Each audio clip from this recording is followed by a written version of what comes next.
Me lo hanno chiesto di nuovo e io rispondo prontamente e volentieri. Vorrei fare con te di nuovo un ripasso sui tempi passati dell'indicativo, in particolare sul passato prossimo, sull'imperfetto e sul trapassato prossimo, perché capisco che possa essere abbastanza difficile per qualche studente decidere quale tempo usare. Lo faremo con un esercizio pratico. Vedrai delle frasi da completare con dei verbi in questi tre tempi. Prima di iniziare abbiamo un documento PDF gratuito per te. Se non lo hai già scaricato in passato, attraverso il link che trovi nella descrizione qui sotto puoi ricevere gratuitamente un documento PDF in cui ti spiego nel dettaglio le regole sull'uso del passato prossimo, dell'imperfetto e del trapassato prossimo, con tanti esempi per osservare questi tempi usati in contesti diversi. Clicca sul link nella descrizione, inserisci il tuo nome e il tuo indirizzo email e lo riceverai gratuitamente in pochi minuti nella tua casella di posta. Cominciamo subito il nostro esercizio. Completa questa frase coniugando i verbi tra parentesi al passato prossimo, all'imperfetto o al trapassato prossimo. Hai 10 secondi per ogni frase, ma ferma il video se hai bisogno di più tempo. Prima frase.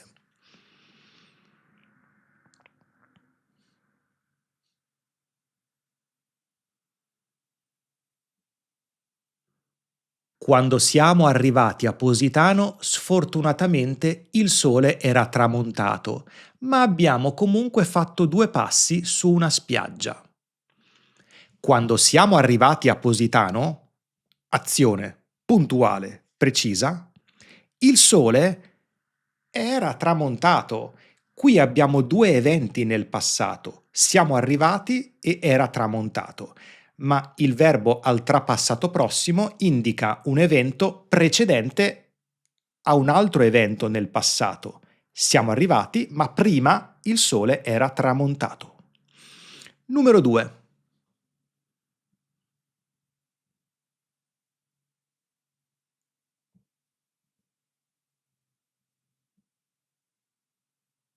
Ogni mattina, per tutta la vacanza, abbiamo fatto colazione sulla terrazza dell'albergo, guardando il mare.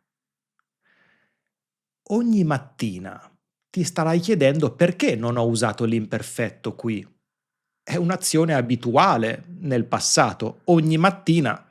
Sì, ma ho anche definito un periodo di tempo.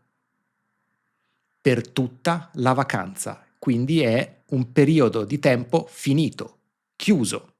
Tutte le mattine, ma in questo periodo di tempo, per tutta la vacanza. E quindi ho usato il passato prossimo. Numero 3.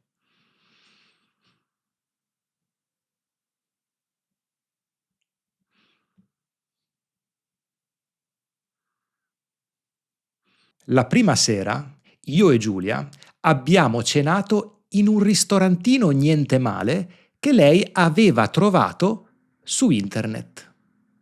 Di nuovo qui abbiamo 2 azioni nel passato.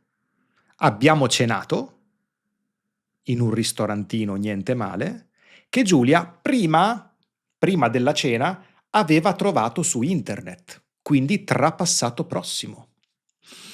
Numero 4.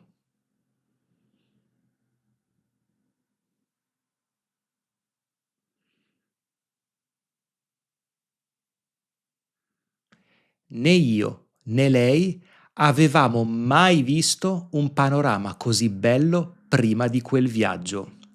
E qui perché ho usato il trapassato prossimo? Abbiamo comunque 2 momenti nel passato.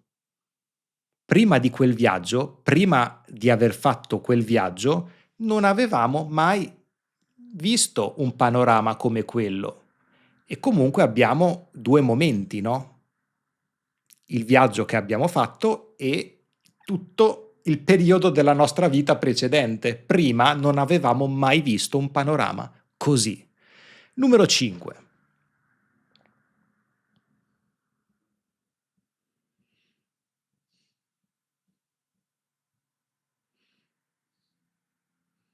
Mentre i nostri amici camminavano per le stradine di Amalfi, hanno incontrato una coppia di loro amici. Com'è piccolo il mondo!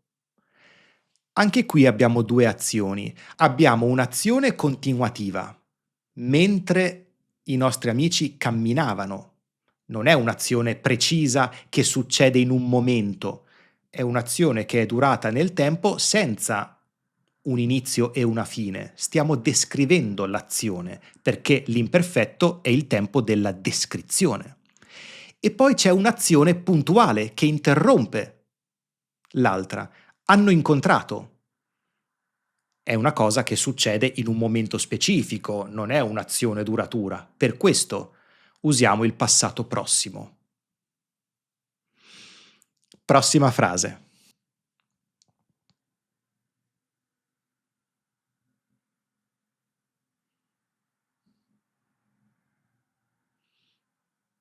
Quando il traghetto è partito per Capri, noi eravamo ancora in fila per i biglietti.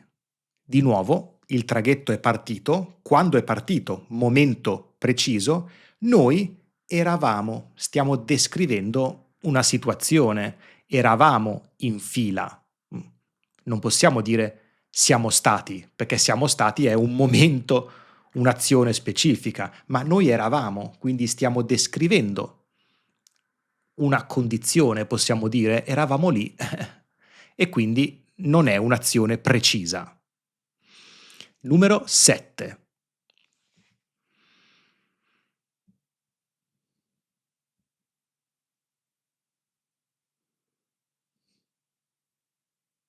Enrico si era trasferito ad Amalfi prima di conoscere sua moglie.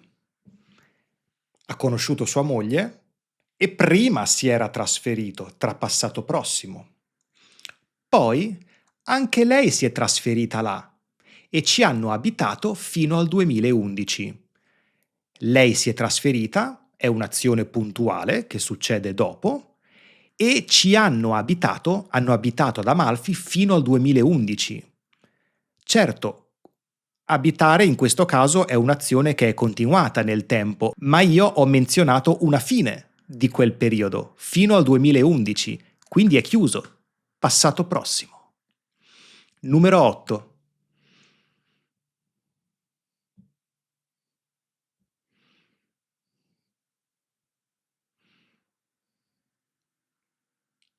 I limoni della costiera avevano un profumo intenso e un colore vivissimo. Qui stiamo descrivendo e non c'è dubbio. È una descrizione e quindi usiamo l'imperfetto. Non è un'azione precisa che succede in un momento specifico, non c'è un inizio, non c'è una fine, è una descrizione. Numero 9.